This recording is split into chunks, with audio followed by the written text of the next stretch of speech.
성도 여러분, 한 주간 동안 안녕하셨습니까? 지난주부터 우리가 다시 온라인 예배, 비대면 예배로 전환을 해서 또 코로나가 점점점 창궐하게 되어지는 어려운 상황을 맞이하게 되었습니다.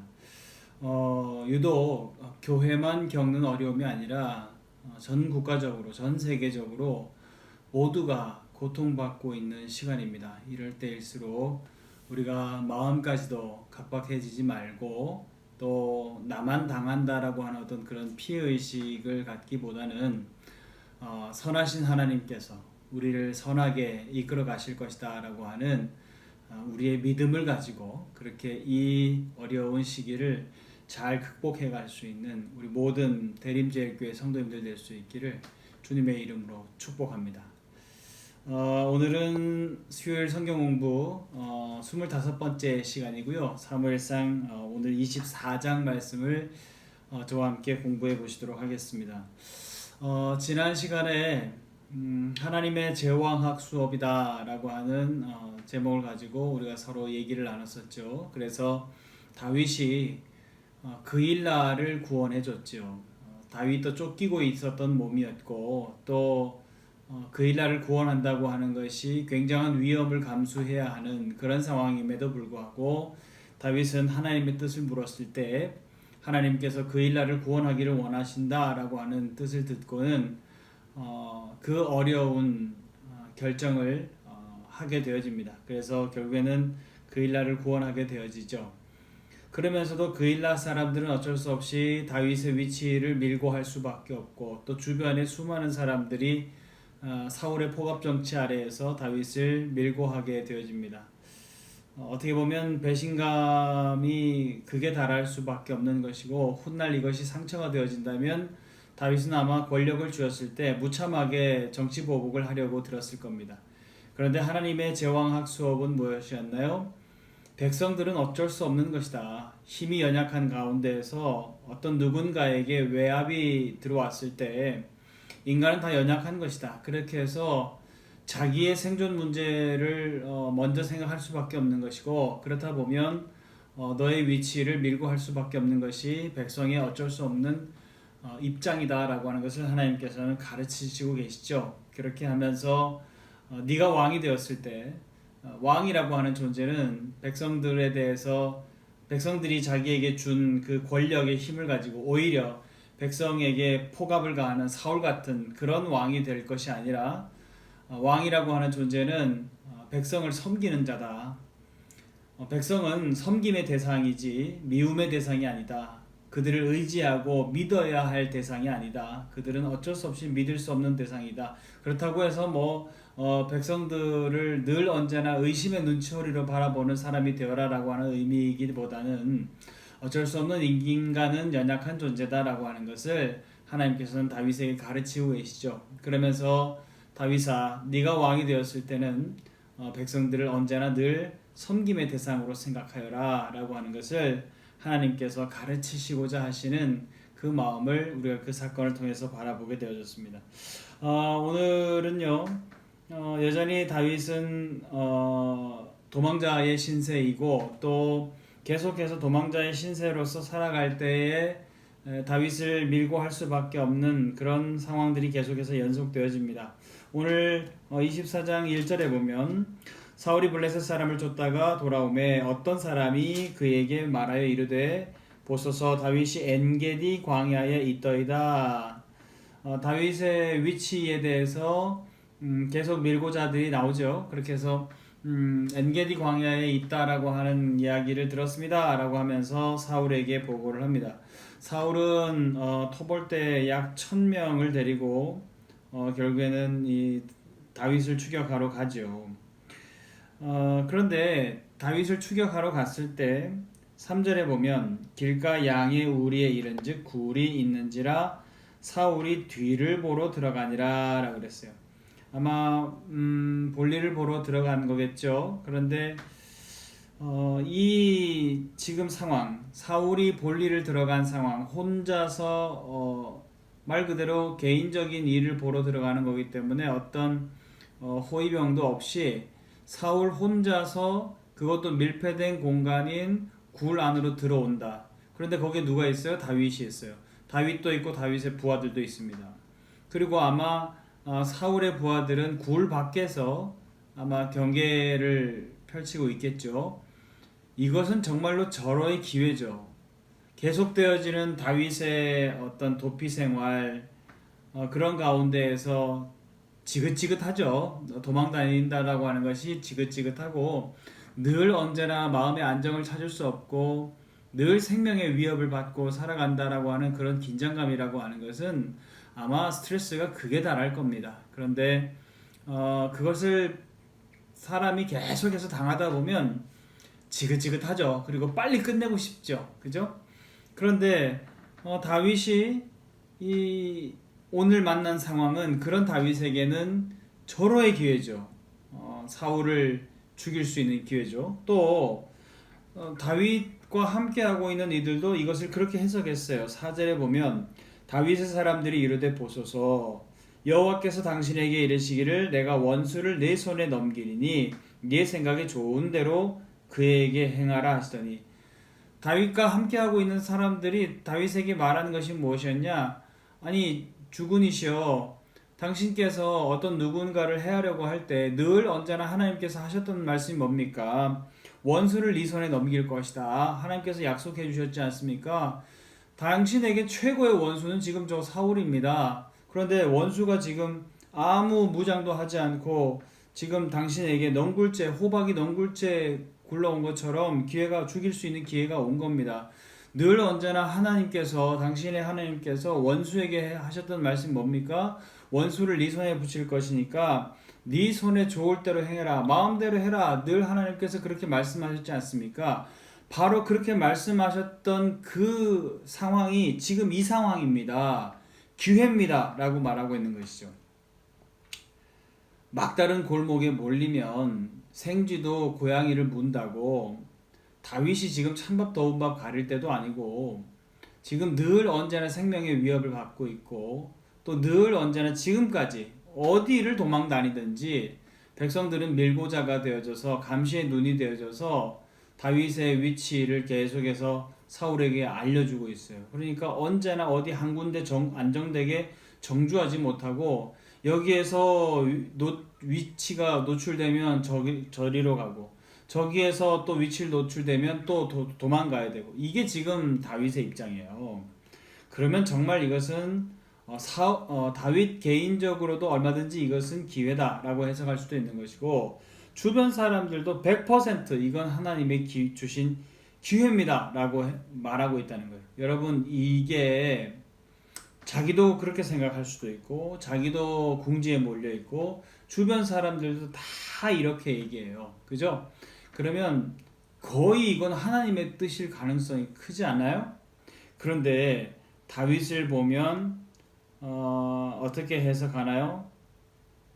다윗이 4절에 볼까요? 4절 다윗의 사람 이것 행하라 하시더니 이것이 그날이니이다 하니 다윗이 일어나서 4절 후반절에 사울의 겉옷자락을 가만히 베니라 라고 그랬어요. 다윗은 사울을 죽이질 않고 볼일을 보러 간 사울의 그 벗어놓은 옷 가운데에서 겉옷자락만 살짝 베었어요. 그리고 난 다음에 볼일을 보고 이 사실을 알 수 없는 사울은 굴 밖을 나가게 됩니다. 아마 어느 정도 거리를 떨궜겠죠. 다윗도 나중에 굴 밖으로 나가서 먼 거리에서 사울을 부릅니다. 그리고 난 다음에 8절에 보면 엎드려 절을 하죠. 8절 후반절에 보면 다윗이 땅에 엎드려 절하고 사울을 불렀어요. 그리고 난 다음에 9절에서 다윗이 뭐라 그래요? 다윗이 사울에게 이르되 보소서 다윗이 왕을 해하려 한다고 하는 사람들의 말을 왕은 어찌하여 들으시나이까? 다시 말하면 내가 왜 지금 정치범이 되어서 도망 다닐 수밖에 없느냐? 왕께서 주변 사람들의 말을 들으시지 않습니까? 주변 사람들이 다 뭐라고 합니까? 다윗이 사울 왕을 해하려 합니다. 왕을 해하려 합니다. 라고 하는 말을 듣지 않으십니까? 그런데 왜 그 말을 들으십니까? 내가 전혀 당신을 해하려고 하는 마음이 있다 없다? 없다라고 하는 것을 어떻게 해요?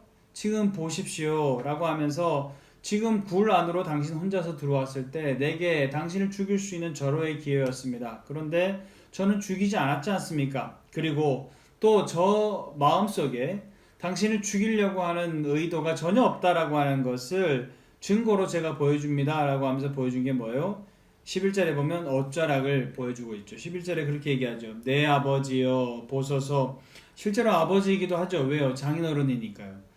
내 손에 있는 왕의 옷자락을 보소서. 내가 왕을 죽이지 아니하고 겉옷자락만 베었은즉 내 손에 악이나 죄가가 없는 줄을 오늘 아실지니이다. 왕은 내 생명을 찾아 헤아려 하시나 나는 왕에게 범죄한 일이 없나이다 라고 얘기해요.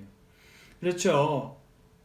내가 당신을 정말로 정적이라고 생각했으면 나도 하나님께 기름 부음을 받은 자이기 때문에 하나님께 어느 정도 인정을 받은 사람이다 라고 한다면 나도 왕이 될 것이고, 그렇다고 한다면 나도 이제 정치 생명을 걸고 당신을 정적이라고 볼 수 있지 않습니까? 그런데 제가 만약에 왕이시여 사울 임금님이시여 당신을 제가 정적으로 여겼다라고 한다면 정적은 어떻게 하는 것이 원칙입니까? 죽이는 것이 원칙입니다. 그런데 저는 죽이지 않았지 않습니까? 그리고 이것은 당신은 죽이고 나는 살 수 있는 천금 같은 기회였는데도 불구하고 저는 이것을 그렇게 기회로 보지 않고 그렇게 하지 않았습니다 라고 얘기해요.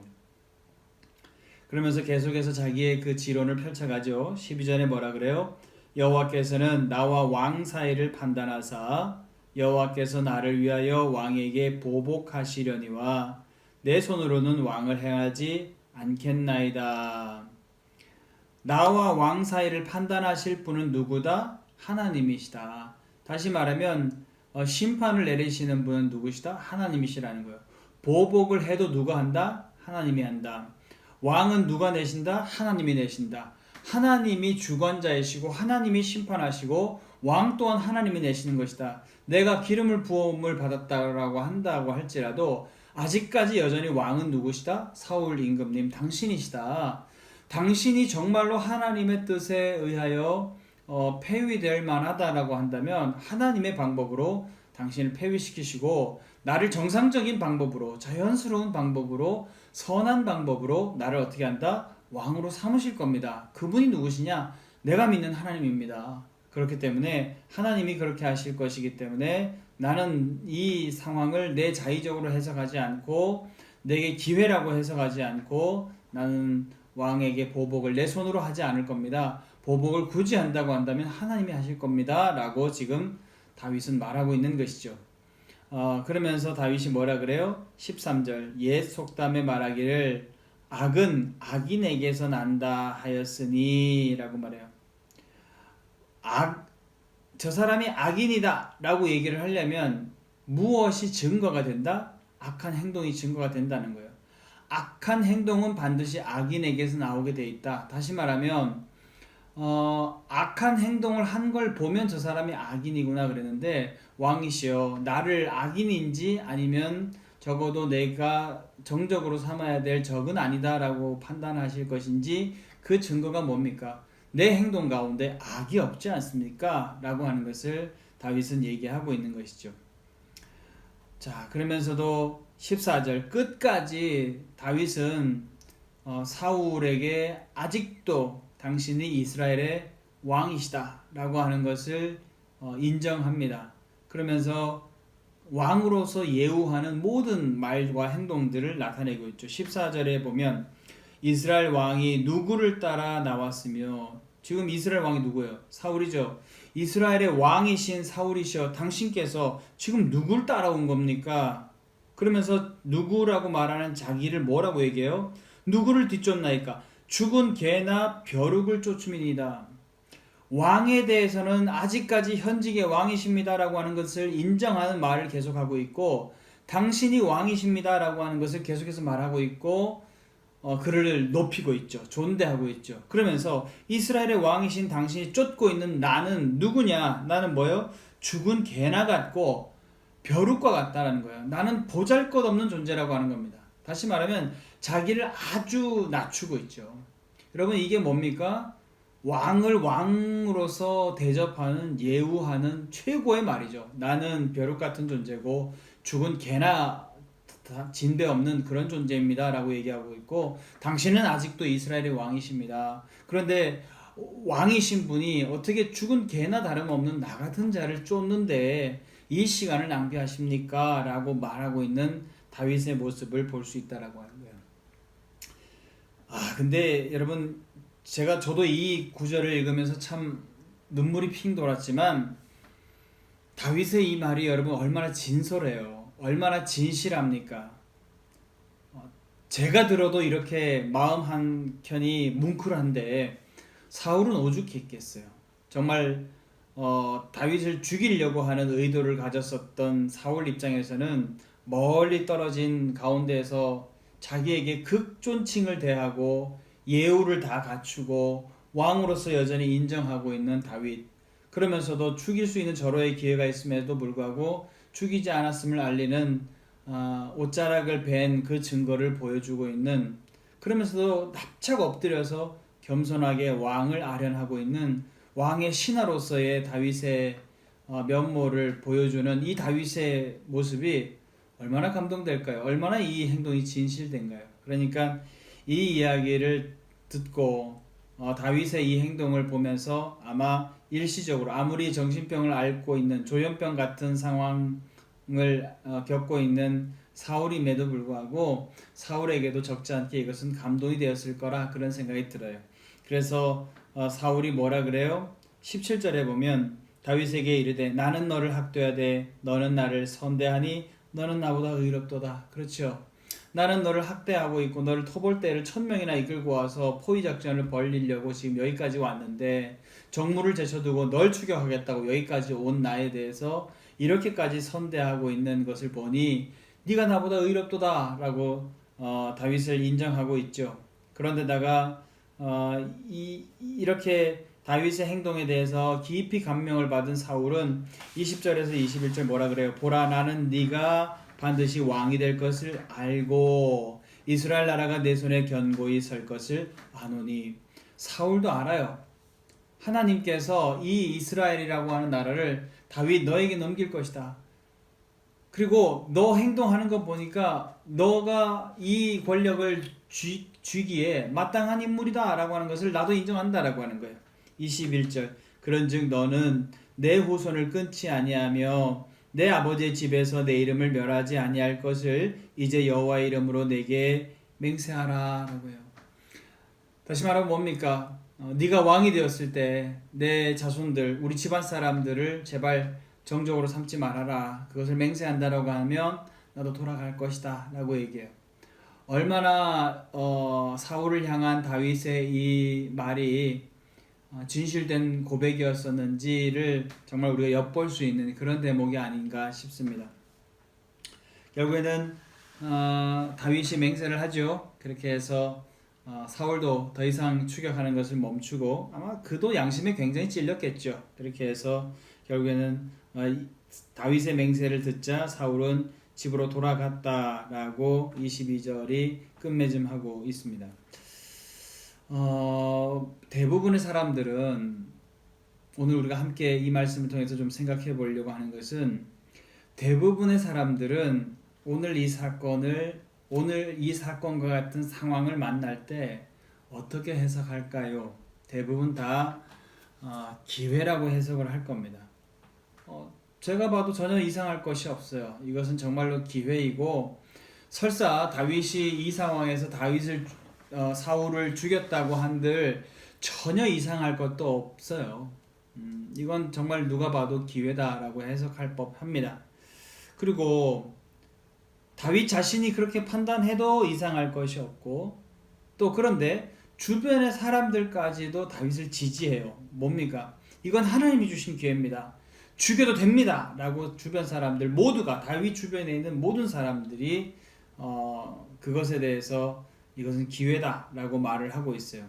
그런데 다윗은 오늘 어떻게 행동했나요? 사울을 죽이지 않았습니다. 그리고 죽일 의사가 없다라고 하는 증거로서 옷자락을 베고 말았어요. 무엇이 다윗을 이 상황에서 그렇게 이 상황을 해석을 하고 그렇게 행동하도록 했을까라고 하는 것이요. 무엇인가요? 저는 딱 한 가지가 보입니다. 무엇이냐면 다윗에게는 어떤 믿음이 있었느냐? 하나님은 선하시다. 할렐루야. 하나님은 선하신 분이시다라고 하는 거예요. 선하다라고 하는 것을 다윗은 어떻게 해석하고 있습니까? 하나님이 선하시기 때문에 상황을 펼쳐가시는 것도 선하게 펼쳐가시고 어떤 결과를 내기 위해서 그 결과에 도달하기까지 여러 과정들을 거치게 되어져 있는데 그 과정도 어떻게 된다? 결국에는 선한 과정을 거쳐서 결과도 선하게 만든다. 이것이 바로 내가 믿는 하나님이다. 이것이 바로 다윗의 믿음이었다라고 하는 것이에요. 여러분 오늘날 우리가 흔히 성도들이 실수하는 것이 뭡니까? 하나님이 선하시다라고 하는 것을 믿어요. 그래서 뭐 좋으신 하나님, 사실은 그 좋으신 하나님 토부라고 하는 말, 우리가 찬양도 뭐 그런 찬양 있잖아요. 좋으신 하나님 인자와 자비 영원히, 이런 찬양들 우리 청년들 많이 부르잖아요. 거기서 좋으신이라고 하는 것은 토부, 다른 뜻으로 하면 선하신 하나님이거든요. 오직 선하다라고 하는 것은 하나님께만 할 수 있다라고 수식어를 붙일 수 있다고 해석할 수 있을 정도로 하나님은 선하신 하나님이에요. 그렇게 우리가 하나님을 고백을 하지만 우리가 실수하는 부분이 뭡니까? 하나님이 선하시기 때문에 그 선하신 결과를 내기 위해서 가는 과정 가운데에서도 과정도 선해야 된다라고 하는 것을 우리가 자칫하면 놓친다라고 하는 거예요. 여러분 보세요. 오늘날 현대를 살아가는 우리가 좀 각박한 세상을 살아가고 있죠. 그리고 또 어떻습니까? 각박한 세상을 살아가는 것도 힘든데 그 각박한 세상을 살아가는 과정 중에 있는 우리는 굉장히 고독을 느끼죠. 정말 인생이 외롭다. 인생이 참 더덥고 허무하기도 하고 참 고독하다라고 하는 것을 우리가 굉장히 많이 느껴요. 그러면 각박하기도 하고 고독하게 살다 보면 어쩔 수 없이 어떻게 해석하게 돼요? 어떤 상황을 해석을 할 때 자의적으로 해석할 수밖에 없고 자기중심적으로 해석할 수밖에 없어요. 왜? 각박하니까 누구도 나를 인정해주지 않고 나 혼자서 모든 것을 해결하는 듯한 인생의 철저한 고독을 느끼고 있기 때문에 정말 그 고독 속에서 어쩔 수 없이 자의적으로 해석하고 자기중심적으로 해석할 수밖에 없는 상황인 것 같아요. 더군다나 다윗은 더 그렇죠. 지금 다윗의 상황을 보면 다윗 혼자서 살아가는 것도 힘든 상황이고 다윗 주변에 있는 다윗을 따른다고 하는 사람들도 전부 다 어떤 사람들이에요? 전부 다 비류한 자들, 전부 다 상처 입은 사람들, 또 억울한 사람들, 이런 사람들만 몰려 있어요. 이런 사람들이 옆에서 왕이셔 이건 기회입니다 라고 해석을 할 때, 말을 할 때 정말로 그렇게 들을 법하죠. 다윗도 궁지에 몰릴 대로 몰려 있는 상황이잖아요. 그런데도 불구하고 자기가 상황적으로도 충분히 그것을 자기중심적으로 해석할 수도 있고 또 주변에 수많은 지지자들, 자기를 따르는 지지자들이 그렇게 얘기해주고 있으니까 얼마든지 그 근거에 의해서 그 지지받고 있는 상황에 의해서 자기중심적으로 해석할 수도 있고 또 이것은 자기를 누군가가 죽이려고 하는 위협 속에서 살아가고 있는 다윗에게는 이건 말 그대로 다른 것 따질 거 없고 생존의 문제예요. 살아남느냐 죽느냐 이 문제거든요. 그렇다고 한다면 다른 더 이상 볼 거 있어요. 생존의 문제이기 때문에 이것을 그냥 자기중심적으로 해석하면 돼요. 그리고 이건 기회다라고 해석하면 됩니다. 그런데 다윗이 어째서 이것을 양심에 찔리는 행동이고 이것은 하나님이 주신 오히려 기회가 아니라 하나님이 나를 시험하는 것이다. 내 중심에 어떤 의도가 있는지, 내 중심 한가운데, 내 영혼의 한가운데 누군가를 죽이려고 하는 마음이 있느냐 없느냐를 시험하는 테스트다라고 해석할 수 있는 이유가 뭡니까? 그것은 바로 하나님이 선하시다라고 하는 믿음 때문에 그래요. 하나님은 선하시기 때문에 그 선하신 결과를 내기 위해서 가는 과정도 선한 과정을 거쳐서 가시는 하나님이다. 이 믿음이 다윗에게 있다는 거예요. 그러다 보니까 다윗은 어떻게 해요? 내가 왕이 되려면 하나님이 정말로 나를 왕 삼으시려고 하는 것이 선하신 의도를 가지고 선하게 도출해 내려고 하는 결과이신데 그 결과를 내는 과정도 선하지 못하다? 그게 무슨 선한 결과냐라고 하는 거예요. 과정 자체가 선하지를 못한데 결과가 선하다고 한들 그게 어떻게 선이라고 말할 수 있느냐라고 하는 거예요. 어떤 교회가 건축을 하기 위해서 건축을 해가는 과정 가운데 관공서에다 로비를 한다. 그러면 여러분 보세요. 그러면서 결과 건축을 다 하고 난 다음에 결과에 대해서 해석할 때는 뭐라 그래요? 아, 좋으신 하나님, 아, 선하신 하나님께서 우리에게 선하신 일을 이뤘다. 아, 얼마나 은혜로우냐. 우리 교회가 정말로 예배당도 좁고 또 교통도 불편했고 그런데 여기에다 이렇게 멋들어지게 우리가 교회를 건축해서 아름답게 봉헌을 할 수 있게 된 것은 선하신 하나님께서 다 우리를 이끄셨던 결과다라고 얘기를 해요. 그런데 그 선하신 결과를 이뤄가는 과정 가운데 부정적인 방법이 동원되고 로비가 이루어지고 이렇다. 여러분 그렇다고 한다면 그 결과를 선하다고 정말 말할 수 있을까요? 그렇지 않죠. 다윗은 지금 그 얘기를 하고 있는 겁니다. 하나님이 선하신 하나님이시다라고 한다면 선한 결과를 내기 위해서 과정도 선한 과정을 거쳐가게 돼 있다는 거예요. 그리고 이것을 죽일 수 있는 기회라고 해석하는 것이 아니라 이것은 그렇기 때문에 뭐라고 바라봐야 된다. 이건 시험이라는 거예요. 내 속에 누군가를 죽이려고 하는 불손한 의도가 있다라고 한다면 이 시험에서 내가 넘어가지를 못하면 어떻게 해요? 나는 선한 결과를 낼 만한 자격자가 못 되는구나 라고 하는 것을 확인할 수 있는 기회라고 하는 거예요. 이것은 시험이라고 하는 것이죠. 그래서 다윗은 바로 그 믿음이 있었기 때문에 하나님이 선하시다고 하는 믿음, 하나님은 선하신 분이시다. 그래서 그 과정을 내는 그 결과를 내는 선한 결과를 내는 과정도 선한 과정을 거쳐가시는 하나님이시다라고 하는 그 믿음이 다윗에게는 있었기 때문에 다윗은 오늘 주변 사람들의 만류에도 불구하고 사울을 죽이지 않을 것을 상황 해석을 하고 그런 행동을 했다라고 하는 것입니다. 사랑하는 여러분, 우리 대림제일 교회가 하나님의 교회로서 선한 일들을 추구해 가야 되고 선한 일들을 도모해 가야 되죠. 그런데 선한 일을 도모해 가는 데 있어서 그 과정도 쉽게 갈 수 있는 유혹들이 충분히 온다는 거예요. 쉽게 가는 유혹은 뭡니까? 대부분 다 불법의 방법입니다. 불법의 방법, 선하지 못한 방법일 가능성이 큰 경우들이 많아요. 그리고 선한 방법을 통해서 가려고 하면 어렵습니다. 돌아가야 되고요. 시간도 많이 걸려요. 그런데 하나님께서 우리에게 원하시는 것은 뭘까요? 그렇습니다. 그 모든 과정을 다 겪게 하는 거예요. 그렇게 해서 얼마나 우리가 멀리 돌아왔는지, 얼마나 지금 우리의 상황이 악한 상황 속에 있는지를 하나님은 그 어려움을 겪게 하심으로써 보게 하시는 겁니다. 그래서 마침내 우리가 선한 결과를 이뤄냈을 때 그 결과가 온전한 영광이 되기를 원하시는 것이고 그 과정 중에서 겪었었던 어려움과 고난을 통해서 또한 우리가 오늘 선한 결과를 맞이하게 된 이 승리가 이것으로 끝이 아니라 더 많은 싸움이 우리에게 있다라고 하는 것을 하나님께서는 가르쳐 주시려고 하시는 것이다 라고 하는 것이요.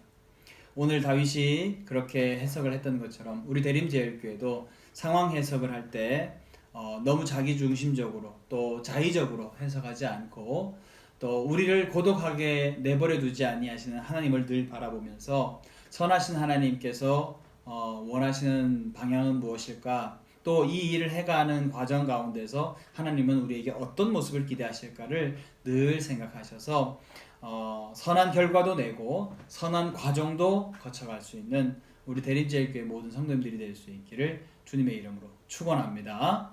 다음 시간에 다시 뵙겠습니다. 감사합니다.